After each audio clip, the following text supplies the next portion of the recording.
शिवसेना आमदार दीपक केसरकर यांच्या सावंतवाडीतील निवासस्थानी गणरायाचे आगमन झाले।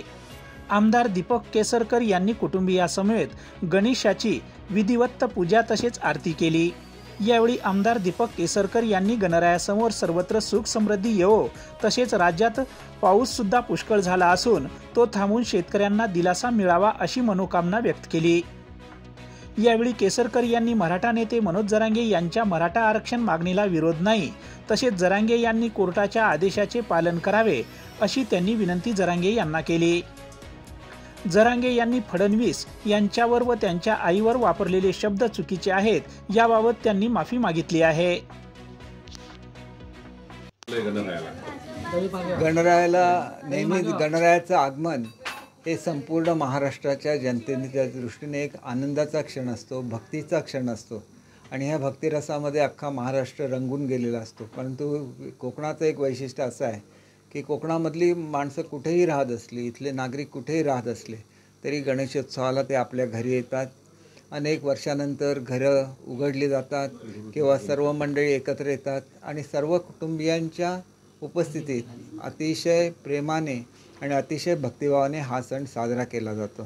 ही जी कोकणाची एकी आहे ही अशीच कायम राहून दे, सुखसमृद्धी संपूर्ण महाराष्ट्रामध्ये येऊन दे अशी ईश्वरचरणी प्रार्थना केलेली आहे। आणि पाऊस आता अति झालेला आहे, त्याच्यामुळे थोडासा पाऊससुद्धा कमी झाला तर शेतकऱ्यांना दिलासा मिळेल, नागरिकांना दिलासा मिळेल आणि गणरायाचं दर्शन अतिशय आनंदाने सर्वांना घेता येईल।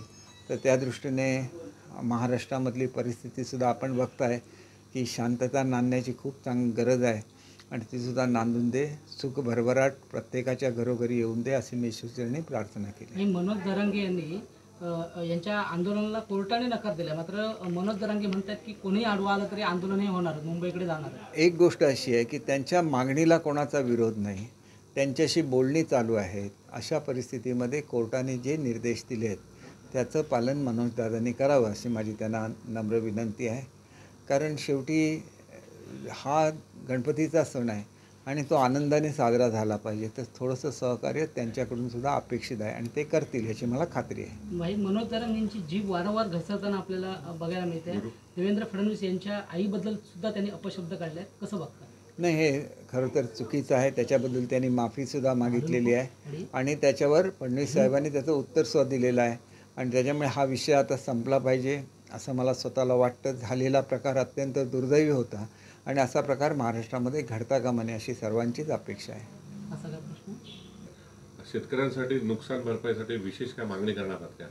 नाही, सगळ्यांनीच मागणी केलेली आहे आणि विशेषतः मुख्यमंत्री, उपमुख्यमंत्री सर्वांनीच आदेश दिलेले आहेत की लवकरात लवकर पंचनामे करावे आणि जे नुकसान भरपाई आहे ती वेळेमध्ये सर्व शेतकऱ्यांना पोचावी असे आदेश हे आमच्या प्रशासनानेच दिलेले आहेत। त्याच्यामुळे वेगळी मागणी करायची काय आवश्यकता आहे असं मला स्वतःला वाटत नाही।